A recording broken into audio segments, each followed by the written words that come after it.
Assalamualaikum warahmatullahi wabarakatuh. Kami dari Hukum Kelas C akan mempresentasikan hasil diskusi kita mengenai hukum internasional.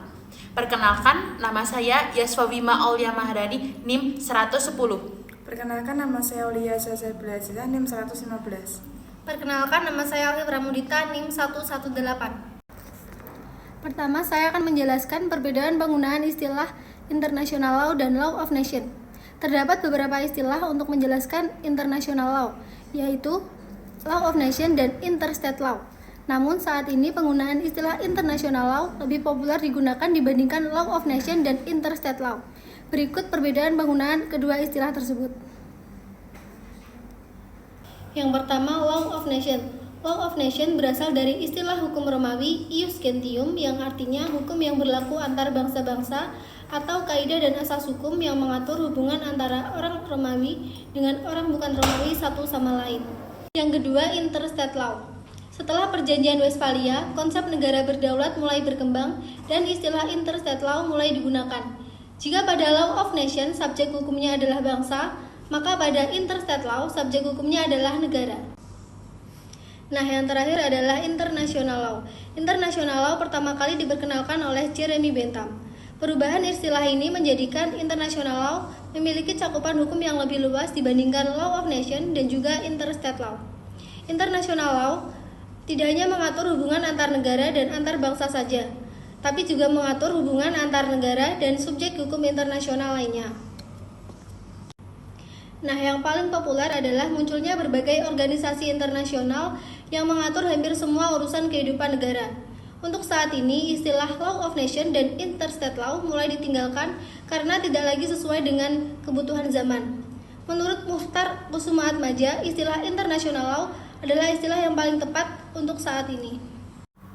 Unsur-unsur hukum internasional ada subjek hukum internasional, prinsip-prinsip hukum internasional, dan sumber hukum internasional. Nah, subjek hukum internasional itu ada negara, organisasi internasional, individu, dan entitas.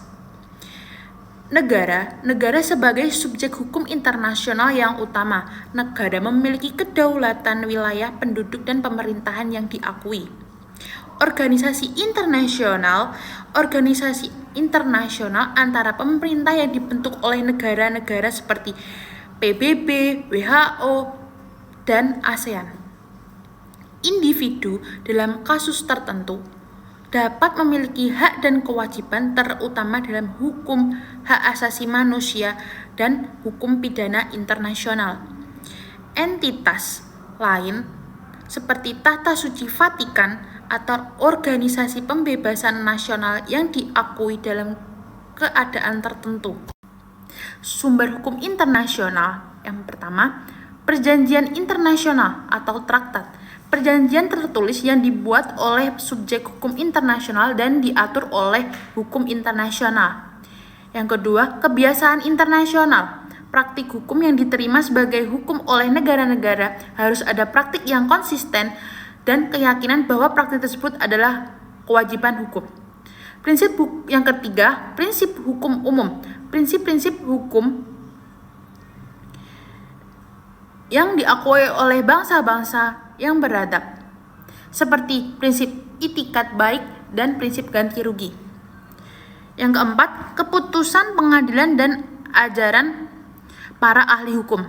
Meskipun bukan sumber utama, keputusan pengadilan internasional seperti Mahkamah Internasional dan tulisan para ahli hukum termuka dapat digunakan untuk menentukan hukum. Prinsip-prinsip hukum internasional dibagi menjadi 4. Nah, yang pertama, kedaulatan negara.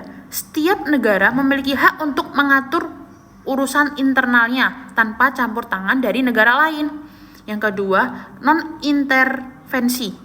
Negara tidak boleh campur tangan dengan urusan internal negara lain. Yang ketiga, Pacta sunt servanda. Perjanjian harus dipatuhi dengan itikat baik. Yang keempat, penyelesaian sengketa secara damai. Negara harus menyelesaikan sengketa melalui cara-cara damai seperti negosiasi, mediasi, atau arbitrase. Sekian, terima kasih. Perbedaan hukum internasional dan hukum nasional. Hukum internasional mengatur antara negara dan organisasi internasional.